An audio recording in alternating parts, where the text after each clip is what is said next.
Jodie Foster como Liz Danvers y productora ejecutiva. Y finalmente a Isa López como showrunner, directora, escritora y productora ejecutiva de esta última entrega. Bienvenidas.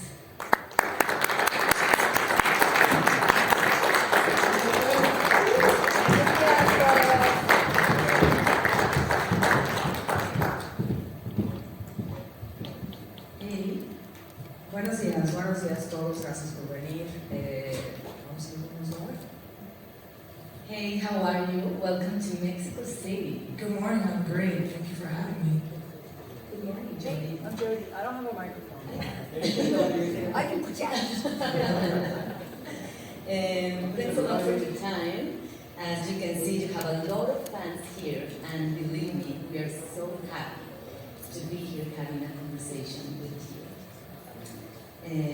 Honestly, it's amazing to have these incredible women here talking about such a big project.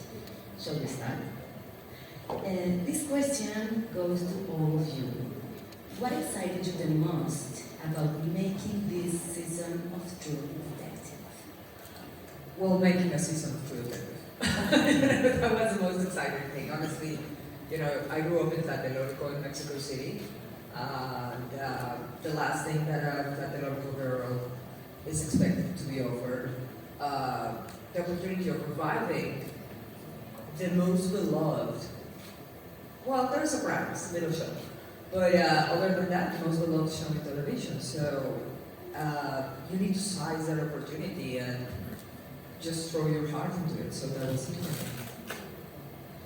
It was, excuse me, just to be a fan number one of the show, the series, and have watched the season one probably more than I should have, and be this early on in my career to get this opportunity to tell this amazing story of True Detective, and then after reading the script, having the opportunity to work with an amazing writer director, and then work with a legend such as Jodie, it was an amazing experience. I was very, very excited.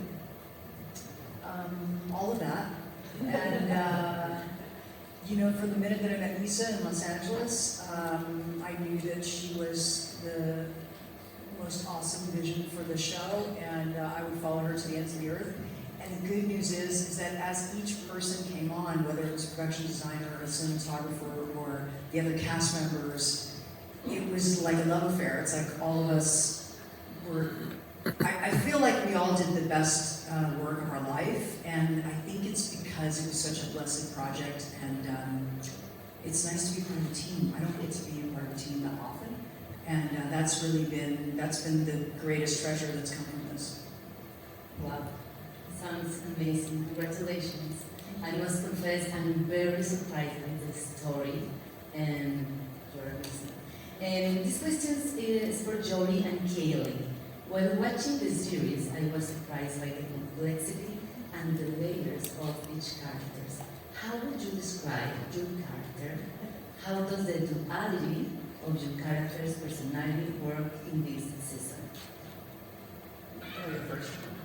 First, yours is more complicated. I mean, we don't have that much kind of time, but Navarro is such a unique, very, I think Jodie put a peculiar character. She has a lot of layers, and she is pretty much a badass with a big heart. Every time you see her on screen, or in a different situation, or a different interaction with the different characters, you just kind of get a glimpse into a deeper part of her world that she's not even fully aware of yet. And I think her true strength comes from her vulnerability when she gives into that. And she's very physically strong, and you can see that, but when she gives into that thing that she's been running from this whole time, I think that's her true strength. And the relationship between Navarro and Danvers is even more complicated than one can put in 6 episodes, but there's so you can tell the history there. You can tell the love, and you can tell, there's some hate, there was some animosity, there was some fun times, there were some really low times, but they work really well together, and that's the one thing that they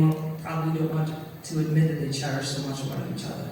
And they if one was in a hole, they weren't even speaking to each other. They would save each other, no hesitation, and you can see that. And I think it just speaks to the vibes of how well they work together. They need each other, and it just, Danvers is a bit of an asshole. But so is Navarro in her own right. But they give each other so much back and forth because they each can take it and they each can give it and they have that respect. And they're pretty funny. And I think if there is a remnant from season 1, the preeminent season, it's that these two don't like each other and have a lot of reasons to hate one another. If they were in a foxhole together, they know that would be the person that would save their life. That kind of trust, absolute trust and faith in one another. They don't have to like each other in order to do this job. My character is just awful. She's just terrible. And that just can be more fun. I think creating, Isa and I sort of reverse engineered Danvers so that to really be able to fully understand Navarro's character as the central character, the central voice in the show. And we kind of worked on Danvers to be the opposite, or to, poke her in all the right places. Danvers doesn't change as much because when you're, over 50, it's hard to change. But she does finally open up to the pain that has been masked with all this bad behavior. She's very unconscious and she has a lot to learn, and she's stubborn and is all head first, all intellectual. She doesn't trust the instinctual side. And that's why they work so well together, because they are two opposites. Isa. Fiona Shaw has a wonderful line in the show that Isa wrote, where she says, Ennis is the place, what is it? The world is getting old, and Ennis is the place where the fabric is coming apart at the seams. Yeah, and taking that idea or that symbol to its furthest degree, I look at it visually and think of that there's a central part of the earth where there's a direct link between the core of the earth and the seam that it's coming through.